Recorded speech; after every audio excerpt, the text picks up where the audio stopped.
Continuando com o nosso curso de HTML e CSS gratuito, nesse vídeo a gente vai falar sobre as tags HTML que você mais vai utilizar dentro de textos. Não vou falar só especificamente de textos, porque eu vou trazer umas outras tags genéricas também. Mas o foco aqui é basicamente esse, porque em uma outra aula separada a gente vai falar de outras tags que são mais relacionadas com o design da sua página mesmo, tá? E a semântica também. Mas se você sentir falta de algumas tags nesse vídeo aqui, saiba que eu sei disso, a gente vai falar disso em próximas aulas, tá? Só um adendo importantíssimo sobre esse vídeo é que ele é um conteúdo denso, tá? Tem muita informação dentro de um espaço relativamente pequeno. Então, se você sentir que tá complicado, tem muita informação ali, assiste uma vez inteiro e deixa a informação sentada. Depois assiste de novo fazendo o código junto comigo e depois ainda assiste uma terceira vez fazendo os seus próprios testes. Essa é a minha recomendação. Por quê? Porque eu só tô liberando este vídeo hoje e amanhã já tem outro. Então é importante que você chegue amanhã no vídeo de amanhã já com a informação do vídeo de hoje na sua cabeça. Tranquilo? Então, como eu te falei, é um conteúdo mesmo denso, é muita informação. Se você conseguir ver uma vez, depois ver outra vez, depois ver outra, testar, vai ficar mais fácil essa informação na sua cabeça. Principalmente se você está iniciando com isso aqui agora, tá? Agora, sempre lembrando, esse é um curso gratuito, tem o link da playlist em todos os vídeos, tá? Então, se você for na descrição do vídeo, você vai ter acesso a todas as aulas gratuitas e essa aqui que você está assistindo é uma delas. Então, sem mais delongas, bora pro vídeo agora pra gente aprender as tags HTML que a gente vai falar neste momento. Então a gente já viu cabeçalho, a gente ainda vai ver formas, por exemplo, de agrupar esses cabeçalhos, fazer algumas coisas, mas só pra gente relembrar, a gente já viu o cabeçalho 1, que é um dos cabeçalhos mais importantes da página, a gente viu P, e aí, uma coisa importante que eu já quero que você veja agora. Essas tags, por exemplo, cabeçalho, P, elas geralmente contêm outras tags. E você pode entender isso sempre que você vê uma tag que é um bloco. Como que eu posso saber que uma tag é um bloco? Deixa eu te mostrar aqui, ó. Se você pegar esse cabeçalho aqui, clicar aqui nele, dar um inspecionar, ou então pegar esse mousezinho e clicar aqui nele, você pode vir aqui, ó, nos styles aqui, e aí só garante que ele está selecionado aqui, vem aqui em computed, beleza? E aí você vai ver o estilo que foi computado pelo navegador. Não vai ser 100% de certeza, é melhor você entender a dinâmica do que você fazer isso aqui, mas se você quiser ter certeza, ó, vem aqui e dá uma olhada no que foi computado para a propriedade display aqui desse elemento. Então, a propriedade display desse elemento está aqui como block. Se você olhar qualquer outro elemento, por exemplo, de texto, você vai ver que a propriedade display não é block, ela não é um bloco. A diferença do block é que geralmente ele pega a largura inteira do elemento que a gente tem aqui e ele quebra uma linha. Então, se eu tivesse mais de um parágrafo, por exemplo, o meu parágrafo sempre vai ficar um embaixo do outro, a não ser que eu mude isso de alguma forma. Mas sempre vai ficar um embaixo do outro, incluindo essa margem aqui, do cabeçalho para o parágrafo também. Eu tenho essa quebra aqui no caso. Então, isso aqui tudo são blocos. E aí eu te mostrei só do cabeçalho, mas se a gente olhar P também, ó, por padrão, aqui ele é block, beleza? Diferente das outras tags que eu vou te falar, porque agora a gente vai começar a alinhar umas tags dentro de outras tags. E é importante que você saiba disso, porque algumas tags não podem ir dentro de outras. Por exemplo, dentro do parágrafo, geralmente eu não posso colocar nada que seja um bloco. Eu não me lembro alguma aqui de cabeça, se existe alguma que eu posso colocar que é um bloco, mas dentro do parágrafo, você vê que eu coloco um texto. E um texto, ele é fluido, ou seja, tudo que é fluido dessa maneira assim, ó, que é fluido, ó, você vê que isso aqui, ó, ocupa apenas o seu espaço, ó. Esse lorem, esse ipsum, cada palavra ocupa apenas o seu espaço. Isso a gente chama de alguma coisa que é inline, beleza? Você vai ver quando eu começar a adicionar elementos aqui, a gente vai olhar as propriedades display do que eu colocar dentro do parágrafo, vai ser inline, beleza? Fazendo uma interrupção rapidinha aqui no vídeo só para te falar para você se inscrever no canal, se tiver inscrito, confere se tá realmente inscrito mesmo, marca aquele sininho e dá um joinha nesse vídeo. Isso é super importante para quem cria conteúdo saber que você gosta desse tipo de conteúdo. Bora de volta pro vídeo. Então, pra gente começar, vamos entender um negócio aqui, ó. Toda tag HTML pode receber um atributo style, beleza? Essa style aqui, ó, esse atributo style aqui, ele recebe um CSS aqui dentro. Então, eu poderia colocar aqui background, que a gente já colocou muito, ó, background red, beleza? Só de eu fazer isso aqui, ó, você vê que o meu cabeçalho ficou red, ficou vermelho.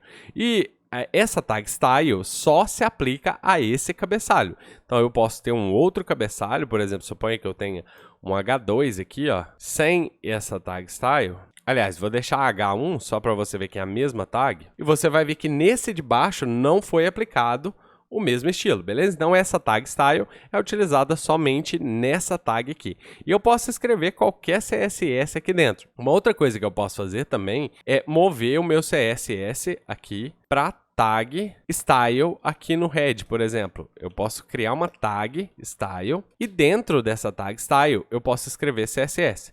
Então eu posso colocar aqui que meus e agora eu estou falando de todos, H1s, background, red. A gente vai olhar melhor esses seletores posteriormente. Desculpa. Mas a gente já sabe selecionar por classe, por tag e por ID, no caso.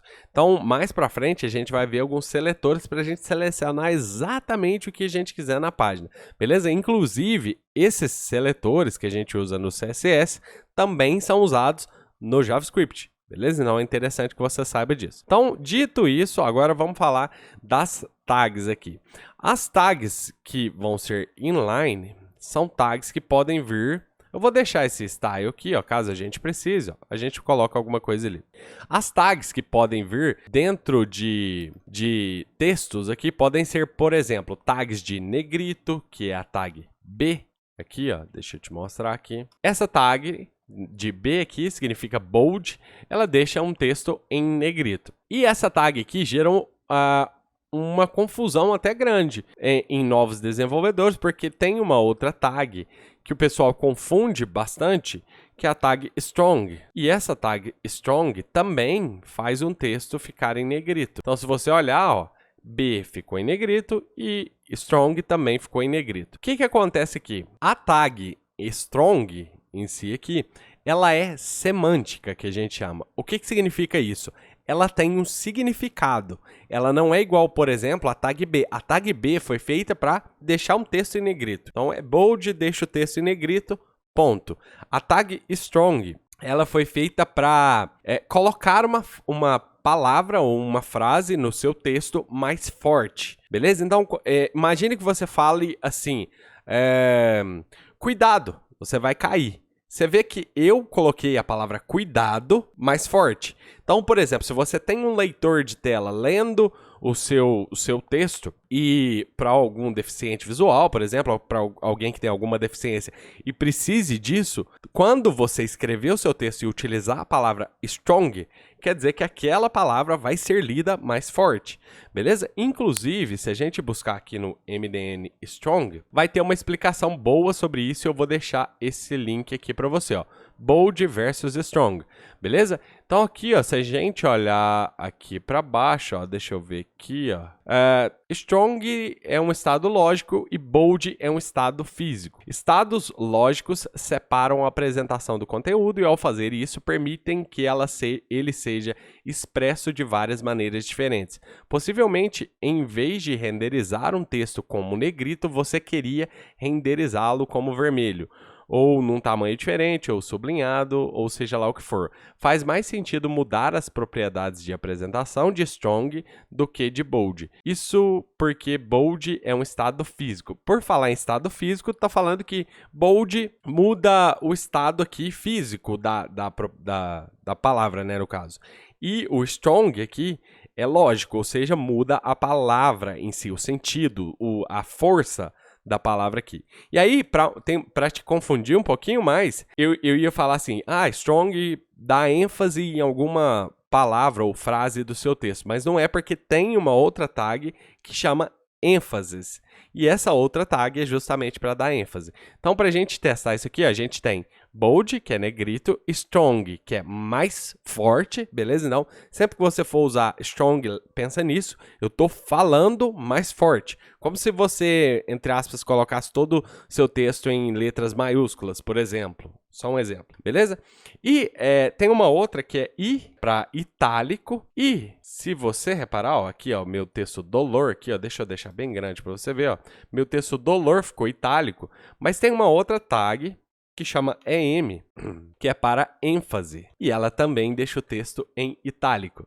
Tá vendo? Então, essas duas e essas duas, visualmente, para quem está olhando a sua página e não tem nenhum problema, nenhuma deficiência, consegue enxergar isso normal, beleza? Mas quem usar um leitor de tela ou algum buscador do Google, por exemplo, vai ler a sua página e entender talvez a sua página diferente do que você quis.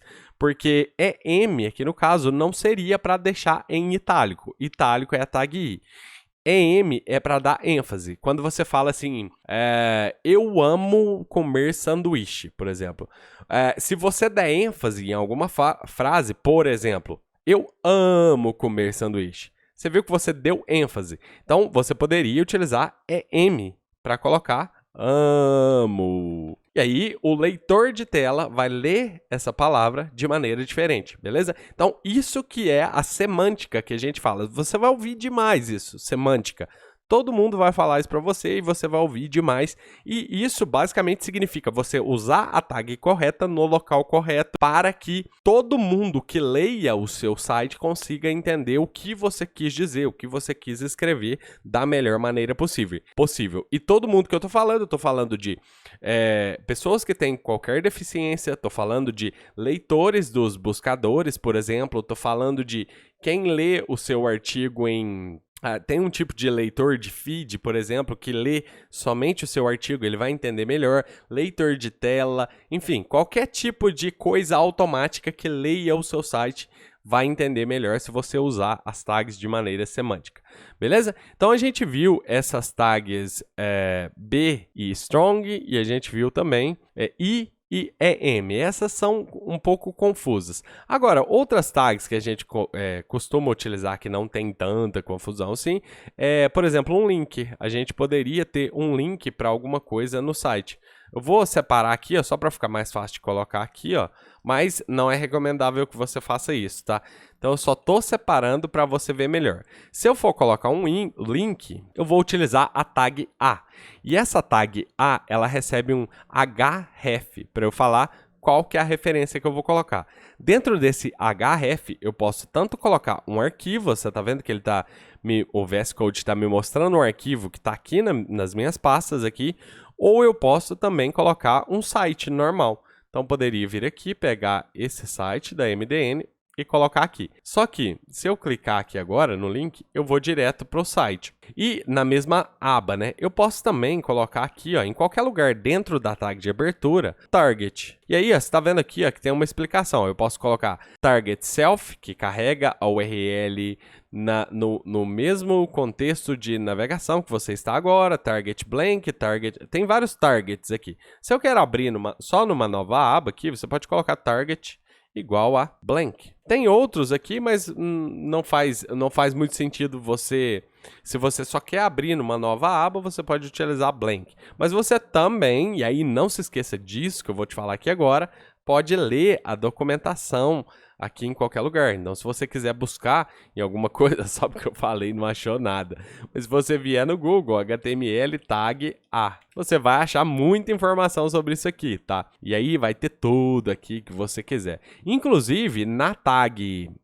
nessa tag A que a gente utilizou, tem também um rel que você pode colocar para especificar a relação entre o documento que você está criando e o documento que você está linkando. Qual que é a relação desses documentos?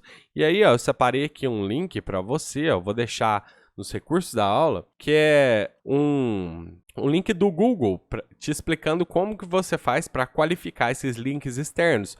Por exemplo, eu estou fazendo um link que é patrocinado, por exemplo, você pode ler aqui, ó, eu não quero que esse link aqui seja seguido pelos buscadores, ó, no follow, isso aqui é muito importante em termos de SEO, tá? Mas eu não vou entrar nesse mérito aqui, porque esse não é um curso de SEO, mas você pode utilizar esse rel para definir alguma coisa no seu link, a relação do seu link com o link que você está linkando na sua página. Além dessa tag, uma outra tag que também pode ser usada dentro do P aqui, pode ser uma tag de imagem. Às vezes você quer colocar algum emoticon, por exemplo, dentro do seu texto, você pode fazer isso também se você quiser. Deixa eu ver se eu acho alguma... Vou buscar aqui MDN logo. Vou pegar essa imagem aqui, ó. Vou copiar o endereço dessa imagem só pra gente testar, ó. E se eu quiser colocar uma imagem, eu vou colocar, ó. Você tá vendo aqui, ó, que eu ainda tô dentro do P. Então eu posso utilizar a tag IMG aqui, ó. Você vê que o Visual Studio Code já preenche coisa aqui pra mim. Então eu tenho a tag IMG, SRC, que é na onde que está a minha imagem. Eu posso colocar uma imagem que está dentro do meu próprio site, aqui dentro dos arquivos do meu site, ou eu posso mandar um link externo. E uma outra coisa muito importante que eu tenho que colocar, ó, essa imagem já apareceu aqui, ó, você tá vendo? Mas uma outra coisa muito importante que eu posso colocar, e devo que colocar aqui, é a alt aqui, que é o texto alternativo dessa imagem. E isso aqui, você descreve a imagem, beleza? Isso aqui também é semântico. Quando algum leitor lê a sua página, ele vai entender que essa imagem é exatamente isso, porque o leitor não vai conseguir ver a imagem, né, no caso. Então a gente coloca, por exemplo, logo da MDN. Você pode, inclusive, descrever a imagem. Ó, o que tem aqui dentro? É um dinossauro, alguma coisa assim. Escreve tudo ali, um Godzilla, sei lá. Beleza, na imagem tem mais coisas que a gente pode colocar também, por exemplo, tem atributos de width. Isso aqui não é tão usado atualmente, por exemplo, se eu colocar uma largura de 50, você vê que ela fica com 50 pixels. Se eu colocar um height se eu não me engano, essa imagem tem 44 de altura, mas se você quiser conferir, você pode clicar nela aqui e olhar o box, ó. Aqui no caso eu deixei aqui, né, mas se eu tirasse essa altura eu ia ver, olha lá, o 44.082, o 44 deu certo. E tem também, você pode também linkar uma imagem. Por exemplo, imagine que eu queira que esse link, ao invés de estar nesse texto, esteja nessa imagem. Eu posso colocar esse link, eu vou copiar aqui, ó, e colocar ele aqui e fechar o link abaixo da imagem. Você fecha correto, né? E aí, na imagem, vai ter um link aqui, ó. Deixa eu ver aqui o que aconteceu aqui. Ele fechou aqui pra mim, ó, e fechar aqui. E aí, ó, na imagem tem um link, ó. Se eu clicar, vai pro site da MDN.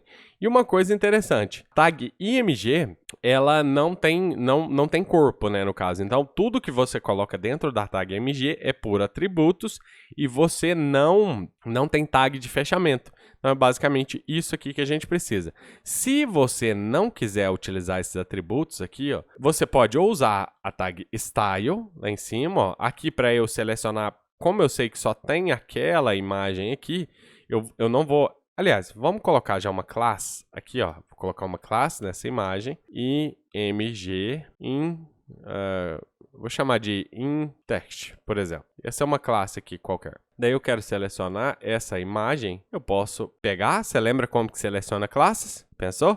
Com ponto. E aí eu posso colocar width. E aí aqui eu vou colocar 50 pixels e height de 44 pixels. Beleza? Dá no mesmo aqui. A mesma coisa aqui que eu tinha com os atributos, eu tenho também com o CSS. Eu, inclusive, também poderia colocar tag style aqui, se eu quisesse. Beleza, dito isso de imagem, Isso aqui tudo, lembra que eu te falei que é inline, né? Então, se eu quisesse verificar, ó, inspecionar, e daí, ó, se a gente vier no computed, aqui, ó, display, ao invés de ser block, como a gente viu anteriormente, é inline. Se a gente olhar qualquer um desses elementos, ó, vou pegar o meu... Deixa eu colocar aqui pro lado, diminuir um pouquinho aqui. Eu vou marcar isso aqui, ó, e vou pegar o meu... marcar, né? Vou pegar isso aqui. Você vai ver que no computed é display inline. Se eu vier aqui no strong aqui, ó, é display inline também, ó, tudo display inline. Então isso aqui geralmente pode vir dentro de texto. Continuando aqui com as nossas tags, a gente tem também tags que podem ser utilizadas para algumas coisas específicas. Por exemplo, suponha que em algum momento aqui, ó, logo depois da imagem aqui, ó, eu queria escrever que era vermelho, só que eu errei e na verdade era azul, não era azul. Se eu quiser excluir esse texto vermelho aqui, ó, eu tenho uma tag para isso. Eu não preciso apagar. Eu poderia simplesmente apagar aqui e corrigir e ninguém viu. Mas se eu quisesse somente fazer uma errata, olha, eu errei aqui, tô corrigindo, eu posso fazer vermelho aqui e usar as tags de del. E aí, esse del vai riscar a palavrinha vermelho. Tá vendo? E aí eu posso colocar um ins, por exemplo, de insert aqui no caso, ó, uma adição. E aí eu coloquei azul, ou seja, eu estou removendo o vermelho e inserindo azul aqui. Beleza? Muito similar a isso aqui. A gente, assim como a gente tem aquela confusão de strong, bold e EM e itálico, de ênfase e itálico, a gente tem também dessas aqui, ó, que olha o seguinte, ó, eu usei del, que isso aqui é semântico, né? Eu deletei uma coisa e inseri outra. E tem uma outra que é mais física, como é o caso de bold. Ou seja, isso aqui é uma tag riscada. É a mesma coisa do del aqui, só que isso aqui é uma tag para colocar esse risquinho aqui, beleza? E a gente tem, igual nesse caso do ins aqui, que seria uma inserção, eu também tenho uma tag de que seria uma tag de underline, né? Underscore, sei lá. Então, colocando é a mesma coisa que eu tinha anteriormente. Só que essas duas aqui são tags físicas, né? No caso, para colocar mesmo isso aqui no texto. E as de cima são tags semânticas aqui, beleza? Além dessas tags, eu também tenho tags, por exemplo, para manipular o texto. Ó, eu quero um textinho menor aqui nesse nobs. Então, eu tenho a tag small. E aí, colocando, ó, você vê que nobs fica menor um pouquinho do que os outros textos. Eu tenho tags para colocar também, por exemplo, suponha que depois desse vamos colocar depois essa palavra aqui que eu não sei qual que é. Suponha que eu queira colocar 2 elevado a 2. Eu colocaria alguma coisa assim, né? 2 elevado a 2. Mas a gente tem uma tag para a gente fazer o elevado. Então, para eu fazer, eu posso fazer a tag sup, no caso. Então, o 2 que ficou elevado aqui, ó, ele fica realmente elevado aqui. Assim como eu posso fazer, por exemplo, alguma coisa para representar a água, H2O, no caso aqui. Esse caso aqui, esse 2, ele na química, né, fica abaixadinho ali. Então, a gente pode colocar sub aqui. Então, seria as tags sup para subir e a tag sub para descer, tá vendo? Eu tenho essas tags aqui que eu posso utilizar também. Outra tag que eu posso utilizar, e se você perceber isso, provavelmente você já deve ter percebido isso, é o seguinte, se eu quebrar uma linha aqui, ó, dar um monte de espaço aqui, ó, isso não aparece em nada no meu documento. Se eu der um monte de espaço assim, nada aparece.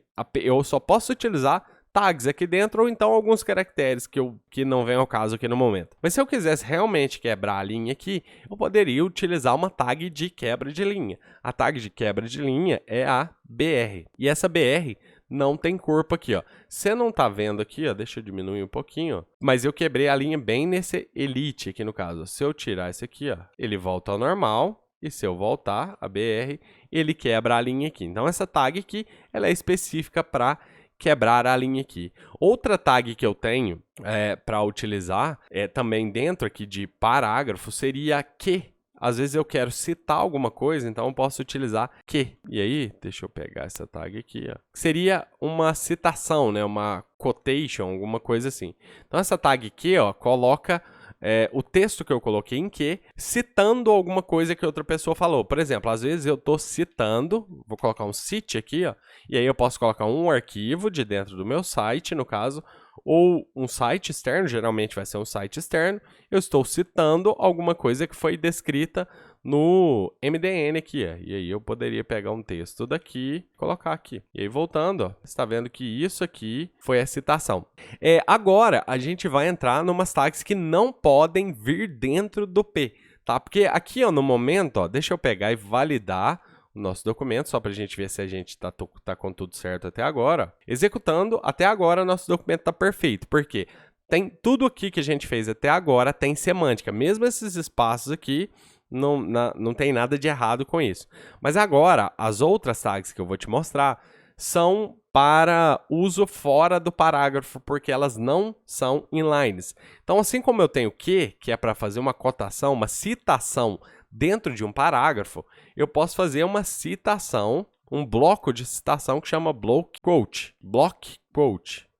Mas, gente, block quote aqui no caso. Então, aqui sim eu estou fazendo um bloco de citação. E aí, nesse caso especificamente, ele se torna o seu bloco já com a definição padrão do navegador, que é essa margem aqui. A gente pode configurar isso do jeito que a gente quiser.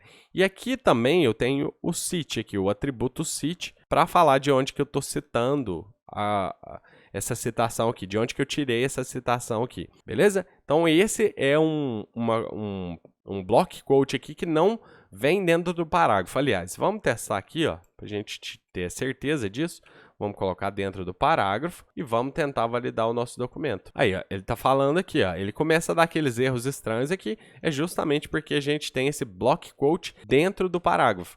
Mas dentro do block quote aqui, eu posso ter um parágrafo, beleza? Não, é diferente, né? E faz até sentido, né? Imagine que eu estou fazendo um bloco citando o que alguém falou. E o que esse alguém falou é grande, é um texto enorme. Eu posso colocar um parágrafo lá dentro da minha citação. Isso não tem problema nenhum. Funciona normal. E eu posso validar aqui de novo, você vai ver que isso pode, né, no caso. Ó, isso aqui pode. Beleza? Outra tag que eu posso utilizar aqui, ó, e é muito similar à quebra de linha, que é a BR, eu tenho uma outra tag que seria a tag de linha horizontal, né? Às vezes eu quero separar esse parágrafo desse. Às vezes são conteúdos completamente diferentes. Suponha que isso aqui seja um conteúdo e esse outro. Eu quero fazer uma linha entre esses conteúdos, eu uso a tag HR.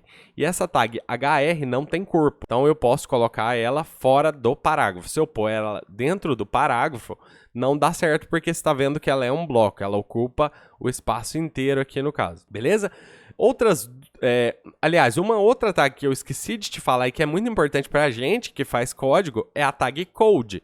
Então, se você quiser citar um código, às vezes eu quero falar suponha que eu quero falar console.log, por exemplo. Console.log aqui dentro do meu código, do meu texto. E eu quero falar que isso aqui é um código. Então, eu posso usar a tag code para isso. Deixa eu colocar aqui para fechar ela aqui, ó. E aí o console.log vai ficar um pouquinho diferente do outro texto aqui, ó. Então, se você observar aqui, ó, é muito difícil de verificar aqui, mas só de você olhar aqui, ó, essa fonte aqui é fonte monospace, que a gente chama, né?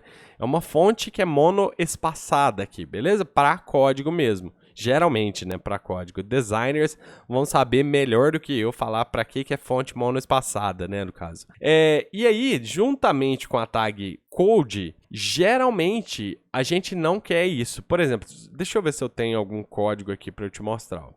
Aqui tem um código aqui que eu estava respondendo para algum aluno. Então, suponha que eu queira colocar um código aqui dentro. Imagine que eu queira colocar aqui um parágrafo. E aí que eu venho aqui e queira... Tá, eu quero colocar um code aqui dentro. Dentro dessa tag aqui. Então, vou pegar um código e vou colar aqui dentro. Beleza? É um código normal. E vou salvar. Olha o que acontece aqui com o meu código. Ó. Não aparece nenhum dos espaços que eu coloquei. A fonte ficou certa porque eu usei a tag code, mas os espaços ficaram todos quebrados. Então, para colocar código dentro do meu texto que tem quebra de linha, que os espaços importam, eu tenho uma tag que chama tag de texto pré-formatado, que seria tag pré, no caso aqui, tag pré. Essa tag pré aqui, no caso, ó, é uma tag de texto pré-formatado. Então, tudo que você colocar dentro da tag pré vai se manter com espaços e tudo certinho. Então aqui, ao invés de P, essa tag não pode ir dentro do P, porque ela é um bloco. Ao invés de P, eu vou colocar uma tag pré aqui. Então essa tag pré, agora sim, deixa o meu código formatadinho do jeito que eu queria. Só que agora é até interessante aqui, porque ele tá pegando aqui, ó, até os espaços aqui do Visual Studio Code aqui, ó, né? Aqui eu acho que não tinha, era para ser assim, né, no caso, ó. E isso aqui deveria estar coladinho ali, ó, assim, para ficar juntinho. Então era para ser assim o meu texto, ó, beleza? Porque ela pega todos os espaços, ó, inclusive o espaço que sobrou aqui no final, ó, beleza? Então essa tag aqui vai ser usada, por exemplo, para você formatar um código. É muito mais fácil de você ler um código que está com os espaços, as indentações, tudo certinho, do que você ler um código tudo direto numa linha só. Na verdade, eu acho praticamente impossível ler esse tipo de código aí. Uma outra coisa também, e essa é a última, as duas últimas que a gente vai falar nesse vídeo aqui, porque aí depois a gente já pode falar de outras, são as tags span e div. Beleza? Essas duas tags, elas são containers genéricos. Então, span e div, deixa eu ver se tem aqui. Span e div HTML. Então, ó, por exemplo, a gente tem essas duas tags aqui, ó, são containers genéricos. Só que a diferença entre span é que o span é um container genérico inline, beleza? Então, o span, quando eu não tenho alguma coisa semântica para falar, por exemplo, suponha que eu queira colocar esse lorem em vermelho e maior. Você vê que não é uma coisa semântica, né? Eu não quero que isso seja lido pelo leitor, somente alguma coisa visual. Então, vou colocar uma tag span e ela não vai fazer nada no meu lorem aqui. Eu não sei onde que foi, acho que foi aqui, né? Então, você vê que eu nem consigo achar aqui, porque eu nem sei o que foi feito aqui. Mas essa tag span, ela é uma tag inline, quer dizer que ela pode ser usada dentro do parágrafo aqui. Então, se eu quisesse colocar, eu poderia colocar uma tag style aqui nela e colocar a color red, beleza? E aí eu tô aqui com o meu estilo aqui. Assim como eu posso colocar uma class igual a vermelho e aí puxar essa classe lá no meu style. E aí eu posso até colocar já também o font size, eu poderia colocar isso lá também. Vou colocar 24 pixels, color red. E aí executando, ó, isso aqui ficou maior e vermelho. E aí, como ela é inline, ela não derruba os outros elementos que estão próximos dela aqui. Ela só fica um pouquinho maior, e aí, como o conteúdo é maior, ela empurra um pouquinho os outros elementos aqui. Mas, como eu utilizei uma classe agora, eu posso reutilizar isso aqui em outro lugar do meu texto aqui, ó, por exemplo. Posso colocar no faça qualquer aqui, ó, ele já fechou aqui, qualquer outra, isso aqui. E aí, olhando, ó. Tá aqui, ó, eu posso reutilizar porque a gente está usando classes, beleza? Essa é a tag de container genérico, porque a gente tem containers semânticos também, a gente vai ver isso na próxima aula, mas essa é a classe de container, essa é a tag de container genérico para texto inline, no caso aqui. Não é só para texto, mas ela é por padrão inline. Uma outra que eu posso utilizar que não é inline é a div. É uma tag também genérica, que não faz nada especificamente aqui, ela é genérica, você vê que nem apareceu nada aqui, mas que ela é um bloco. Eu sou um bloco. E aí, você olhando aqui embaixo, ó, ela tá aqui, eu sou um bloco. Ela não tem nada, nenhum estilo, mas eu poderia colocar também a class nela de vermelho, aqui no caso, ó. E aí você vai ver que o meu texto vai ficar vermelho aqui. A diferença entre essas duas é que isso aqui é um bloco. Se eu colocar isso aqui dentro do meu texto, ó, ela já vem por padrão configurada com display block. A gente poderia mudar isso se quisesse, mas se eu colocar ela dentro de um parágrafo, por exemplo, ó, se eu pôr ela aqui, ó, você vê que ela vai distorcer o meu texto inteiro ali, ó. Então, aqui, ó, tá vendo, ó? Era para ela ficar direto aqui, né? Mas não ficou. Se eu colocasse no meio do parágrafo, dava para ver melhor. Olha essa divisão aqui, ó. Você vê que essa aqui, ó, era um EAR1 e eu sou um bloco aqui e depois quebrou a linha aqui. Então, isso aqui é um bloco. Diferente de span, a div é display block, se a gente conferir aqui no computed dela, display block, tá vendo? E a span, ela já vem por padrão. Como eu tô te falando, dá para mudar isso, tá? Mas só para você já saber, ó, ela é display inline a span. Beleza? Então, é isso. Eu vou deixar os links da maioria das... O que eu lembrar, né, no caso. Vou tentar deixar todos os links que eu mencionei para você dar uma lida. E não se esqueça de ler isso. Antes da gente finalizar aqui, Vamos só validar esse documento, ver se está tudo certo, porque às vezes a gente faz alguma besteira, e aí está tudo certo aqui. Então, tudo que a gente escreveu nessa HTML até aqui foi semântico, beleza? Então, eu te vejo na próxima aula. Grande abraço.